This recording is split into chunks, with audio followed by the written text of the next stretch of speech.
Hey YouTube, Gehrke here, bringing you all my Witchcrafter Yugioh deck profile for March 2019.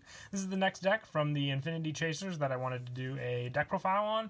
Managed to get a good number of the cards for the deck, so I figured we'd go ahead and do the deck profile. The whole point of the Witchcrafter decks, I think, revolves around just special summoning out all the Witchcrafter monsters and also using a bunch of different effects for the cost of discarding spell cards. So let's go ahead and get started with the deck profile. So to start off, for the bigger monsters, I run one Witchcrafter Madame Vere. For the bigger Witchcrafters, I only run one ofs for them. The ones with the lower levels are the ones that you have the higher numbers of. But for Madame Vere, during damage calculation, if your spellcaster monster battles an opponent's monster, quick effect, you can reveal any number of spells with different card names in your hand. And if you do, your battling monster gains 1,000 attack and defense for each card revealed until the end of this turn. And then another quick effect, you can discard one spell to negate the effects of all face-up monsters your opponent currently controls until the end of this turn. You can only use each effect of Madame Vere once per turn. So with the setup you have with this card, you can hit some pretty big power numbers and also just stop your opponent's pesky monster effects from, going off, and then you can clear your opponent's field with your own monsters. You only really need one of this card, though. You have other options to search it out and then get it onto the field faster. Same goes for the other higher level ones. I run one Witchcrafter Hayne. Your opponent cannot target other spellcaster monsters you control with card effects. And a quick effect, you can discard one spell card, then target one face-up card your opponent controls, destroy it.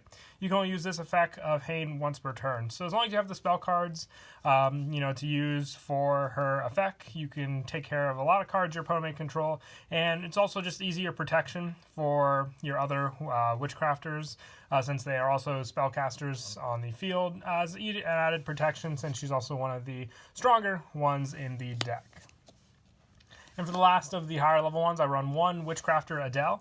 It's a quick effect. You could discard one spell card to special summon one Witchcrafter monster from your hand except for Adele. And you contribute this card to target one spellcaster monster in your graveyard except Adele and special summon it. You can only use each effect once per turn. So you can basically go for whatever Witchcrafters you need in the deck and get different setup from your graveyard and your hand, depending on which ones you were able to search and use also early on in the game. And then for the higher numbers, for the lower level Witchcrafters, I run two Witchcrafter Apatow. During the main phase, quick effect, you contribute this card, then discard one spell card to special summon one Witchcrafter monster from your deck, except for Apatow. You can banish this card from your graveyard to draw one card, and then send one Witchcrafter card from your hand to the graveyard, or if you have none, banish your entire hand. You can only use each effect of Apatow once per turn. So with all the higher level ones we were already discussing, Apatow definitely does help just for that setup. For the higher level ones, then also having that draw power from the graveyard definitely can come in handy as well. I also run two Witchcrafter Smita. With this one, during the main phase, quick effect, you contribute this card, then discard one spell to special summon one Witchcrafter monster from your deck, except for Smita. You can banish this card from your graveyard to send one Witchcrafter card from your deck to the graveyard, except for this card, and you can only use each effect once per turn. But once again, just like Apatow, easy setup, just needing the tribute and the discard of a spell card, so a little higher cost than Apatow, but still very helpful to run both together. I might run a third copy of either one of these two cards. If I do, I will show what monster I would take out to change those numbers. And then lastly, for the Witchcrafter monsters, I run two Witchcrafter Pottery. During the main phase, quick effect, you contribute this card, then discard one spell card to special summon one Witchcrafter monster from your deck, except for Pottery. If you have no cards in your hand, you can banish this card from your graveyard, then target one Witchcrafter card in your graveyard at your hand. You can only use each effect once per turn. Once again, another tribute, just like Apatow and Smita. So you have more options for all your higher level Witchcrafter monsters to get out to the field much faster and then use, obviously, their effects just to continue on your plays. But only two of this card, just for the fact that it's a graveyard recyclable, and you have just better attack stats with the other two compared to Pottery. Good for the defense at times, but other than that, I still like the 2 number, because then you keep your low number Witchcrafters, so you don't draw them as often, so you can special summon them out, and most of the time, hopefully, end up with the lower level Witchcrafters. And then for the rest of the monsters, just a little extra, hand trap help. So 3 Ash Blossom, just, like I said, good hand trap to stop your opponent's plays. And also I run 3 Effect Veiler. I probably drop Effect Veiler down to 2 if I wanted to bump up either of Smita or Apatow up to a 3rd count. And then I would obviously, like I said, just drop a Veiler down to the 2. You won't need it as much as long as you keep your Witchcrafter numbers higher. And that is it for the monsters. We'll now move on to the spells. I want to run, this is actually, I think, the only card that I was really missing for the deck, which is Witchcraft Recreation. I was able to get 1, but definitely run 3 of this card in the deck. Just subbing in 2 Witchcrafter Draping for now, but with Creation, you add 1 Witchcrafter monster from your deck to your hand, and during your end phase, if you control a Witchcrafter monster while this card is in your graveyard, you can add this card to your hand. You can only use the effect of Creation effect once per turn and only once that turn. So the search definitely does come in handy for sure, like any searcher spell for any deck, but being able to recycle this card during the end phase if you control a Witchcrafter monster, which most of the time should happen as well, but just being able to use 1, just remember with that search, so then you'll be able to add it back again another turn, but a definite 3 of in the deck. And I also run 3 Witchcrafter Holiday. You target 1 Witchcrafter monster in your graveyard, special summon it, and during your end phase, if you control a Witchcrafter monster, while this card's in your graveyard, you can add this card to your hand. You can only use 1 Witchcrafter Holiday effect per turn, and only once that turn. So just like Creation, you have that recycle power available to you with this card, an easy Monster Reborn like effect with this one also for your Witchcrafter monsters. So another 3 of for sure. You just benefit so much since they tribute themselves, so they can set themselves up in the graveyard as well.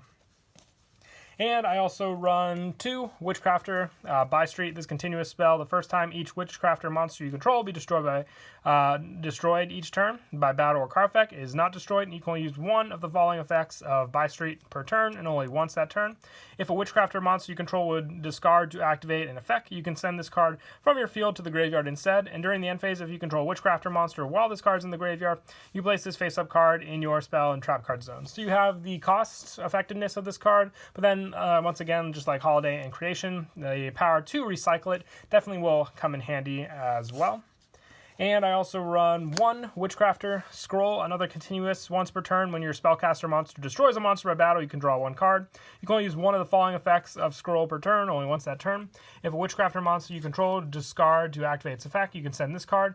And during the end phase, if you control a Witchcrafter monster while it's in your graveyard, you have the recycle effect. So the draw power for sure, but once again sharing those recycle powers and also just the cost effect definitely does help as a one-of. And I also run, for additional one-ofs, 1 Witchcrafter Draping and 1 Collaboration. The second attack power with Collaboration for your high level ones definitely does help with cards like Scroll and then just being able to attack again. And the recycle effect as well. And for Draping, you target spell or traps your opponent controls up to the number of Witchcrafter monsters you control and return those targets to the hand. So just being able to take care of pesky ones so you have no fear while you're attacking definitely does come in handy with Draping as well. And the fact that it's a quick play just makes it all the better.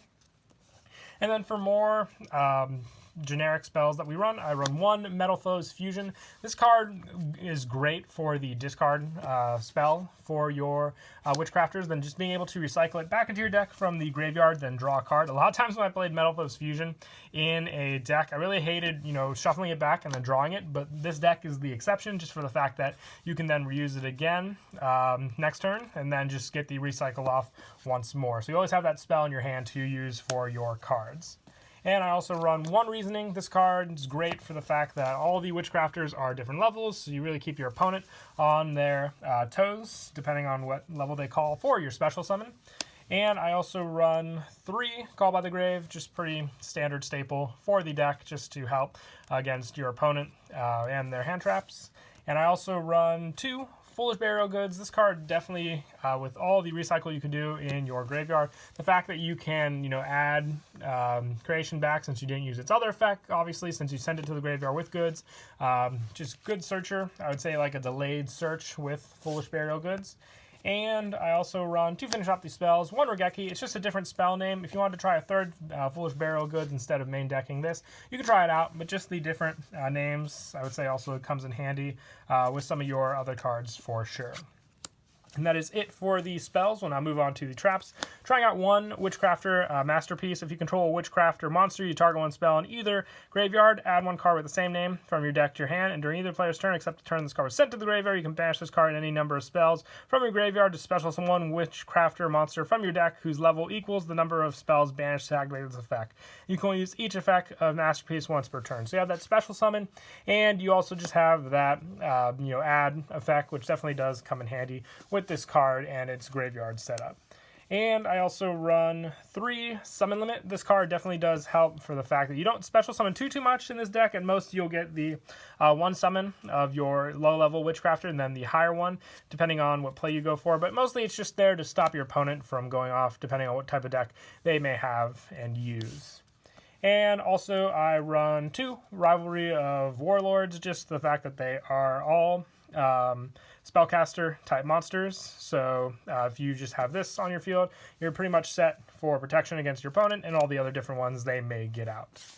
And that is it for the main deck. We'll now move on to the extra. Now for the extra, there's not really too much to rely on for specific extra deck monsters. So pretty much went generic as I could. So 1 Akashic Magician, 1 Land Fornicus, 1 Space Insulator.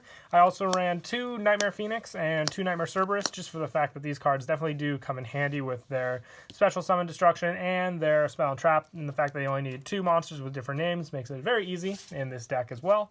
And then for a few stronger monsters, 1 Trigate Wizard, 1 Summon Sorceress, 1 Triple Burst, 1 Trisbana, and then for the Link 4s, 1 Borreload, 1 Bomber, 1 Boral Sword, and 1 Saryuja. Like I said, I don't use the extra deck as often for some of the big plays. I just like having them in there for those options. But that is it for the deck profile. I hope you all enjoyed. We got 2 decks down from the Infinity Chasers booster pack, so hopefully we can get Infantrax soon as well. But until then, please don't forget to leave a like and subscribe, and Kira Twig out.